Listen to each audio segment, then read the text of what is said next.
जाहि दिन आगे बेटी तोहरो जनम भेल, खिली गेला चंपा गुलाब गे माई।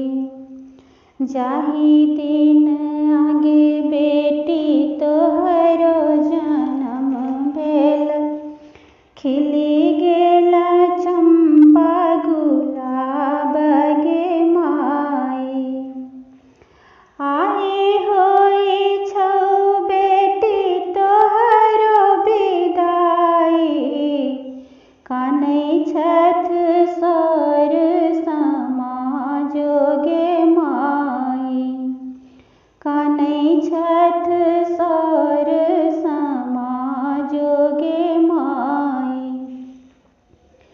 सोनमा जे रहितैं तऽ फेरो सँ गर्भीताम, बेटी धन गढ़लो ने जाए गे माई।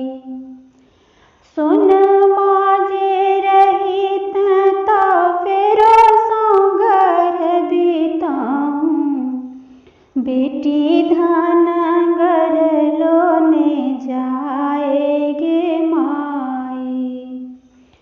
खेली कूदी बर भेलैं बाबा के हवेलिया, आई तोहर पिया नेने जाओगे माई। खेली कूदी बर भेलैं बाबा के हवेलिया, आई तोहर पिया नेने जाएगे माई। केहन विधना बनेलकै गे बेटी, धिया के केलकै पराई गे माई।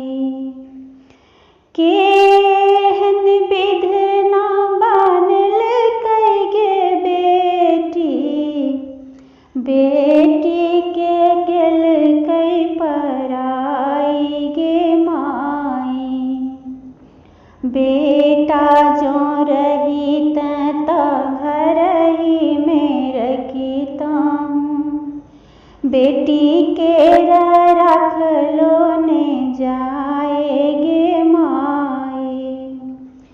बेटा जे रहितैं तऽ घरही में रखितौं, बेटी केरा राखलो ने जाए गे माई।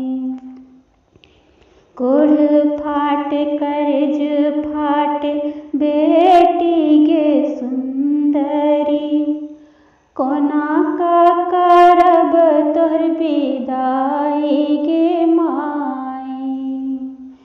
कोढ़ फाट कर्ज फाट बेटी गे सुंदरी, कोना कऽ करब तोहर विदाई गे माई। जुगे जीबू चिरंजीबू बेटी जमाई, सब मिली दै छथ आशीष गे माई। जुगे जीबू चिरंजीबू बेटी जमाई, सब मिली दै छथ आशीष गे माई। सब मिली दै छथ आशीष गे माई।